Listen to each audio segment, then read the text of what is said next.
ওনার চিকিৎসার জন্য গঠিত মেডিকেল বোর্ড তারা দেশ এবং দেশের বাইরে থেকে সার্বক্ষণিকভাবে এই যাতে ওনার স্বাস্থ্যের উন্নতি হয় সেজন্যই ওনারা ওনাদের পরামর্শ দিয়েছেন এবং আমাদের মেডিকেল বোর্ডের সদস্যরা যারা এখানে আছেন তারা সবাই সেইটি বাস্তবায়নের জন্য সবসময় চেষ্টা করছেন এবং সেই লক্ষ্যেই আমরা এগিয়ে যাচ্ছি যাতে সর্বোত্তম সেবা ওনার জন্য নিশ্চিত করা যায় এবং পৃথিবীর মধ্যে যাতে ভালো চিকিৎসা যেটি সেটি উনি পেতে পারেন সেই জন্য এখানে রেখেও সকল পর্যায়ের চিকিৎসকদের দেশে বিদেশের তাদের পরামর্শক্রমে ওনার চিকিৎসা অব্যাহত রয়েছে এবং আমরা খুবই আশাবাদী মেডিকেল বোর্ডের সম্মানিত সকল সদস্যরাও আশাবাদী যে ওনার সুচিকিৎসা নিশ্চিত করা যাবে এবং পরবর্তীতে হয়তো ওনাকে যে কোনো সময়ে প্রয়োজনে দেশের বাইরেও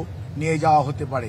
এখনো এই জিনিসটি এই পর্যায়েই আপনাদের মাধ্যমে বলার সময় আসে নাই, কারণ একবার আমরা কথা বলেছিলাম, কিন্তু আমরা এক ধরনের কথা বলি, আল্লাহ রাব্বুল আলামিন কি ধরনের ব্যবস্থা ওনার জন্য রেখেছেন সেটি আমাদের কারো বা ধরাছোঁয়ার মধ্যে পড়ে না। কাজেই মহান আল্লাহ রাব্বুল আলামিনের রহমত এবং মানুষের দোয়া এবং সব মানুষের প্রচেষ্টা এবং চিকিৎসার সাথে সম্পৃক্ত চিকিৎসক নার্স সহ সকল পর্যায়ের চিকিৎসা কর্মীদের অব্যাহত প্রচেষ্টা, সেই সাথে ওনার পরিবারের সকল সদস্য সহ দেশের 17 কোটি মানুষের উৎকণ্ঠার মধ্যে সবাই দিনাতিপাত করছেন।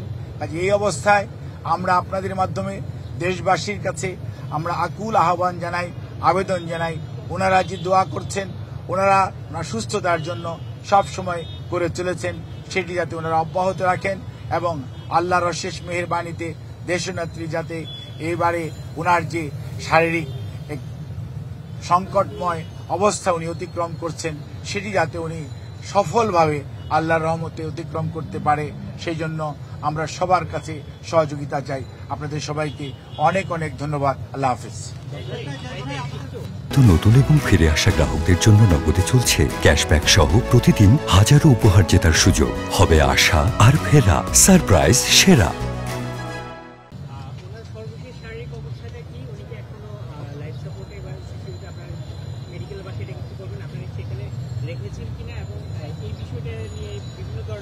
উনি আপনাদেরকে মাধ্যমে আরো একটি কথা বলতে চাই, অনেক সোশ্যাল মিডিয়াতে বিভিন্ন ধরনের কথা বলেন, কিন্তু আমরা আপনাদের মাধ্যমে বিনীতভাবে অনুরোধ করতে চাই, ওনার মতো এমন একজন নেত্রীর প্রতি মানুষের স্বাস্থ্য ব্যবস্থার স্বাস্থ্য সম্পর্কে জানার আগ্রহ মানুষের থাকাটাই স্বাভাবিক, কিন্তু কোনো অবস্থাতেই আমরা যাতে আমাদের আবেগ বা অনুভূতি প্রকাশ করতে যে অতিরিক্ত প্রকাশ না করে মানুষের মধ্যে বিভ্রান্তি সৃষ্টি না করি, সে লক্ষ্যে আমরা বলতে চাই উনি আইসিইউতে উনি চিকিৎসাধীন আছেন এবং উনি সর্বোচ্চ চিকিৎসা ব্যবস্থার সর্বোচ্চ পর্যায়ে একটি সংকটাপন্ন মানুষের জন্য যেটি প্রয়োজন সেই চিকিৎসার মধ্যেই উনি আছেন এবং উনি চিকিৎসাধীন আছেন।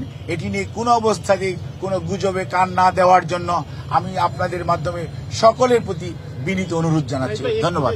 গত শনিবার আপনি সপ্তাহে মিটিং করেছিলেন এবং আজকে আসছেন 5 দিন, এই 5 দিনের মধ্যে আসলে কোনো ধরনের উন্নতি অথবা কিছু থেকে বলা যাবে কি?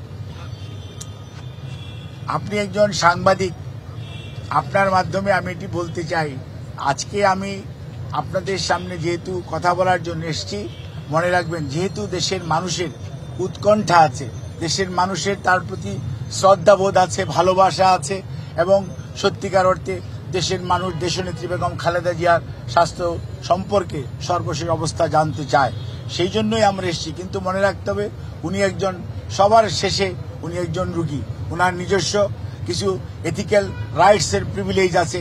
ইচ্ছা করলেই আমি চিকিৎসক হিসাবে সকল কিছুই আপনাদের কাছে আমি প্রকাশ্যে বলে দেওয়া এটি মেডিকেল সায়েন্সে কোনো অবস্থাতেই পারমিট করে না। তবে আপনাদেরকে আশ্বস্ত করতে চাই, ওনাকে যে চিকিৎসা দেওয়া হচ্ছে সেই চিকিৎসা উনি আগের মতোই আমাদের মেডিকেল সায়েন্সের ভাষায় যদি বলি she can continue or maintaining her treatment, এবং ডাক্তাররা যে চিকিৎসা দিচ্ছে সেটি উনি গ্রহণ করতে পারছেন এবং সেটি উনি নিয়ে সত্যিকার অর্থে রেসপন্স করছেন। ধন্যবাদ।